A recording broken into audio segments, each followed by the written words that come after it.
let's look at more random questions from this paper on the fieldwork section. Okay, here is an environmental quality survey, which is something we did in our investigation in Stratford.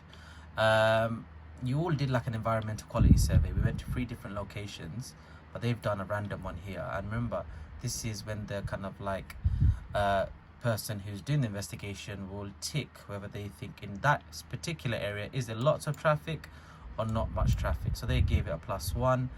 And again, let's have a look at, you're gonna have to criticize it and maybe even give advantages. So we're not looking at the data so much. Obviously there's a little question here asking you to be able to tally something. Okay, what's the total of something? But it's this question that's more important. What's one advantage and what's one disadvantage of this? If I look at this, what would you say that is one advantage of, like, let's say doing this survey? Okay, it looks pretty quick to do.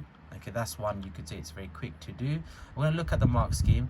What's a disadvantage? You could easily argue, well, actually looking at the actual options, they're pretty vague.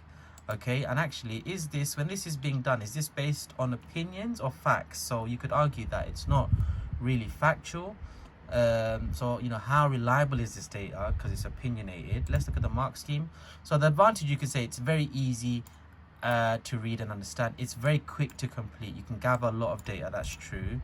It doesn't really require equipment, so think about these answers and memorize them, because you're going to use these answers, guys, in tomorrow's paper. Disadvantages, you could say it's not very clear what these categories mean. Okay, like look at that category, knots of litter, that's very vague. It's very opinion based, not facts, and some people may not understand the language as well. Okay, might not be so accurate as well. Okay.